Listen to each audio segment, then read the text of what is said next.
Have you ever, like, thought about what it means to be American? Hmm. Like, what are the fundamental rights that come with being born here Yeah. on U.S. soil? It's a really great question. And actually, Yeah. today's deep dive kind of challenges some of those assumptions. Okay.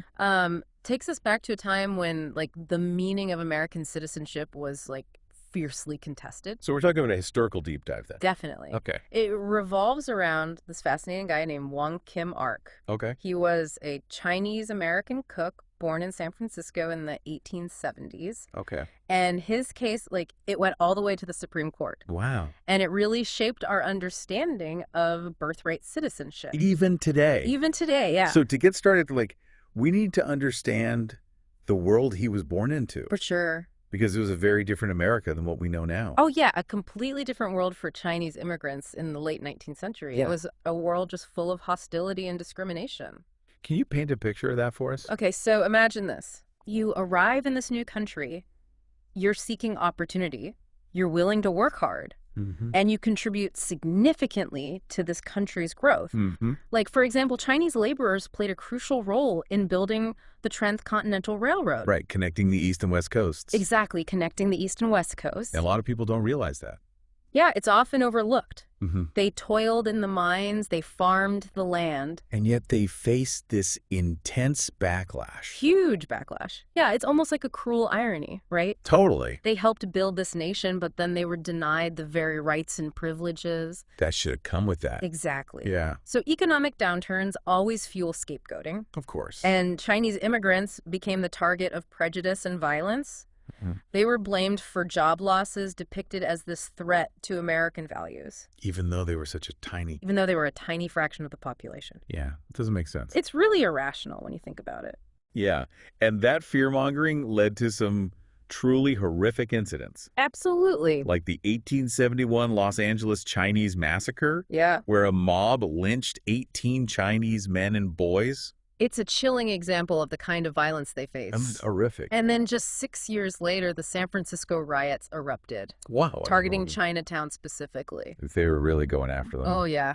Homes and businesses were destroyed and more lives were lost. This was the world that Wong Kim Ark's family was living in. Yes, a climate of fear and uncertainty. Yeah, I can't even imagine, like, living under that constant threat of violence. It must have been incredibly difficult. And it wasn't just limited to the streets, right? No, it wasn't. It became law. It did, and this is where the Chinese Exclusion Act of 1882 comes in. So this was a turning point then. Yeah, this act barred Chinese laborers from entering the U.S. Wow. and prevented existing immigrants from becoming citizens. It's crazy to think It's unbelievable. that they could just pass a law like that. It was the first time a specific nationality was singled out for exclusion, Wow. and it set a really dangerous precedent. Yeah, that's awful. It's a dark chapter in American history for sure. It didn't stop there, though, did it? No, unfortunately not. Other discriminatory laws followed, Yeah, they were really piled on. further restricting the lives of Chinese residents. These laws, like, controlled where they could live, where they could work, and even who they could marry. Really? Wow. Yeah, it was Yeah. all designed to segregate and marginalize the Chinese community. Making it impossible to assimilate. Exactly, making assimilation nearly impossible. So now into this world enters Wong Kim Ark. Right. His parents were a little bit different, right? Yeah, they were merchants. They ran a grocery store in San Francisco's Chinatown. Okay. So a bit different from the typical laborer, Mm-hmm. but still facing that same pervasive discrimination. Of course.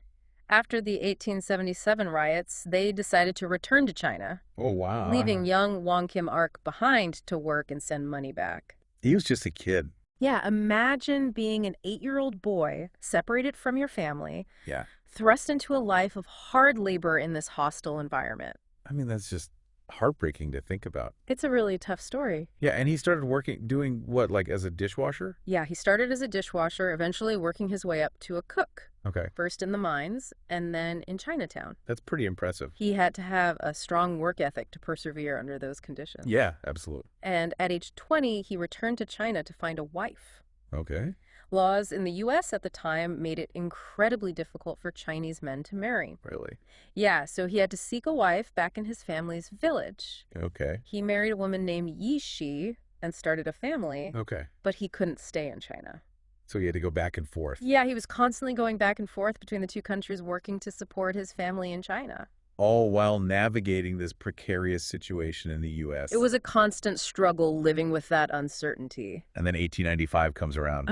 This year changes everything. A turning point. A huge turning point.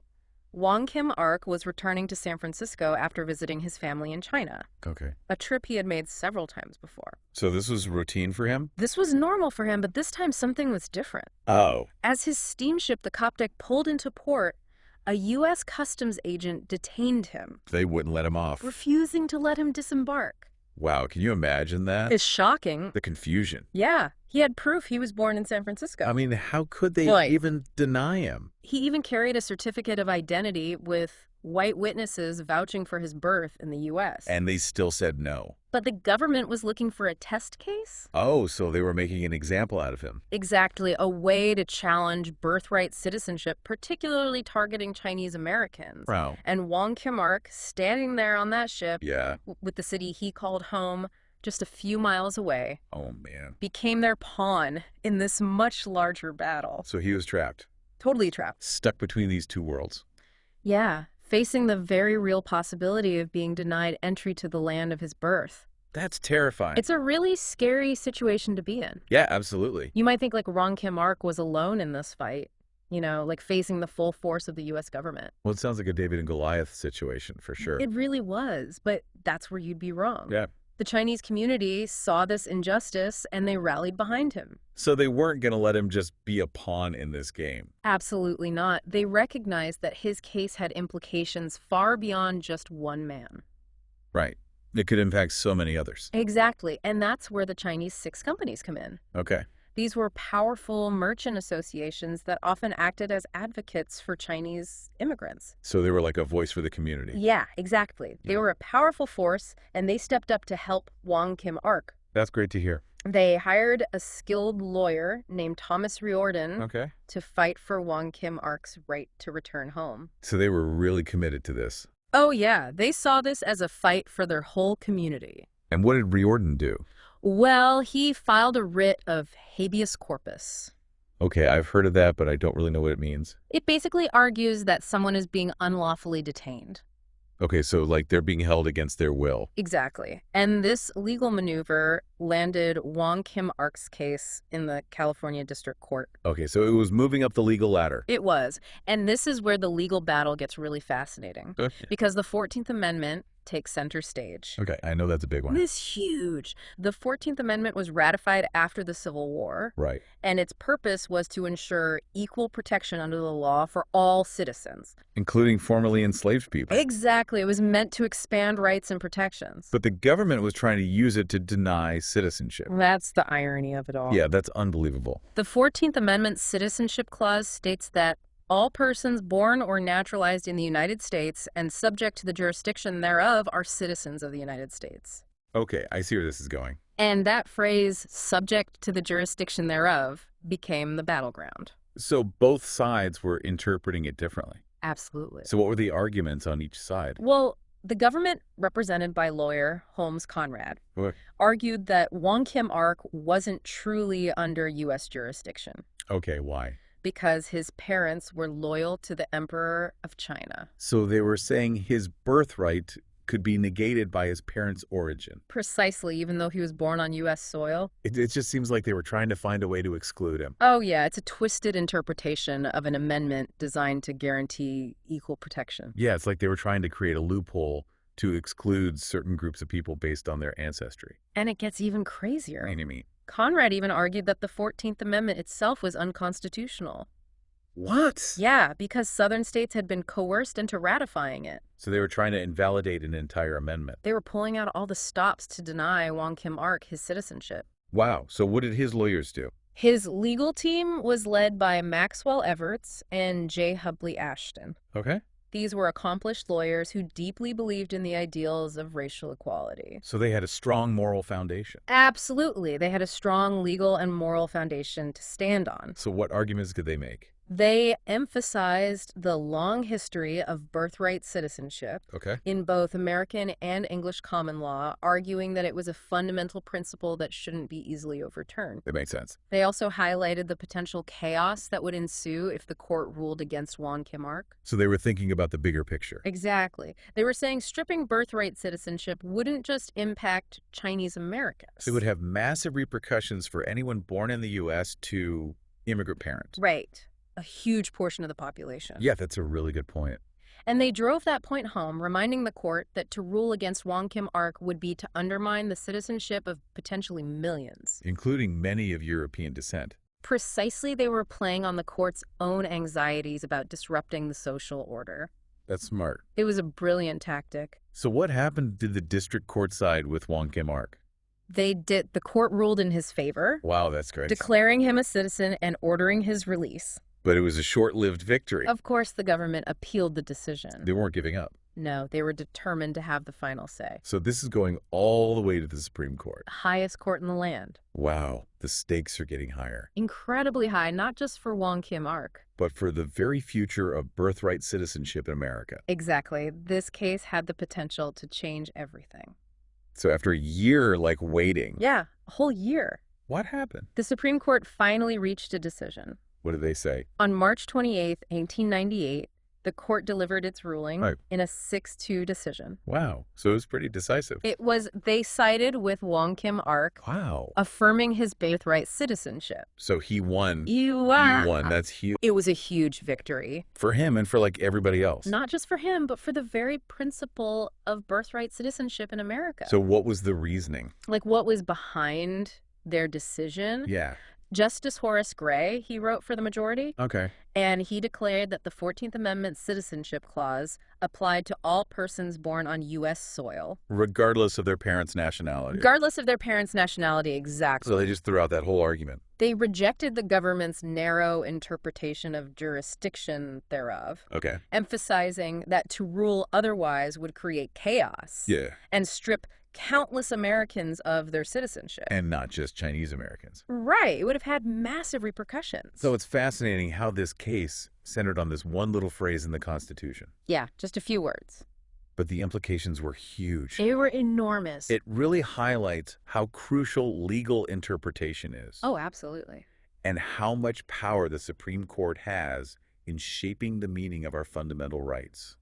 It's a really powerful example of that. So the legal battle was won. Yeah, they got a ruling. But, what about Wong Kim-ark's life? Right. The social reality for him and many Chinese Americans remained really challenging. So even though the highest court in the land had affirmed his citizenship, he still faced discrimination.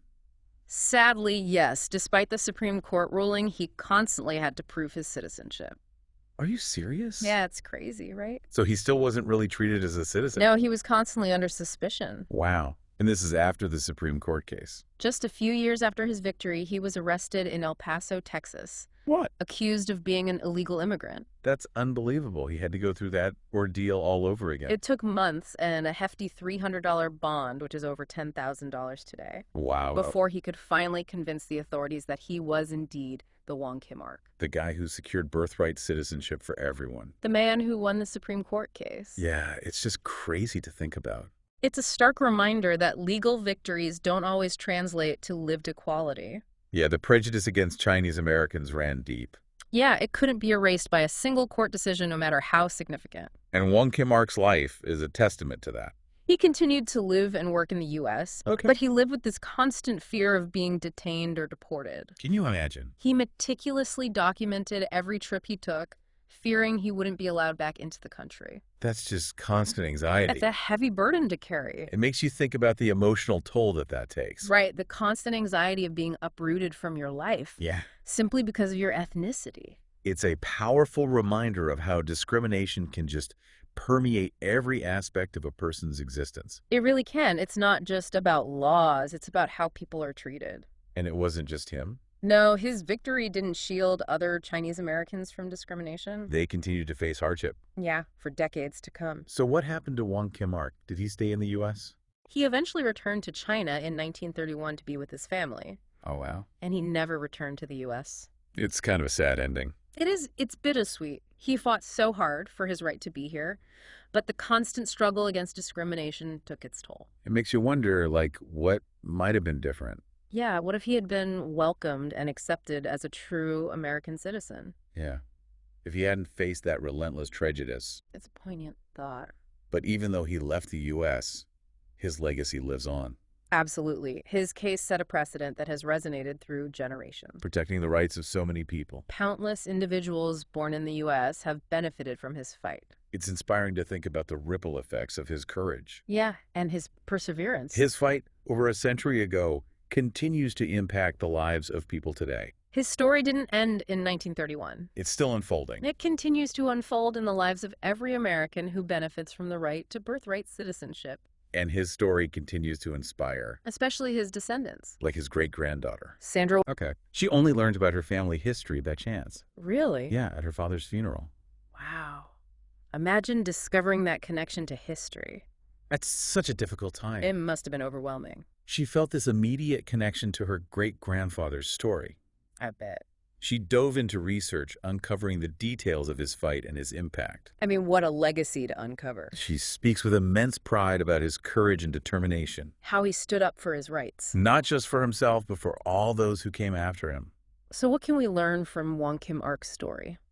I think it's a reminder that the fight for equality is ongoing. Yeah, it's not something that just happened in the past. It's a testament to the ongoing struggle for equality and belonging in America. It reminds us that the ideals in our founding documents, Don't always align with the realities.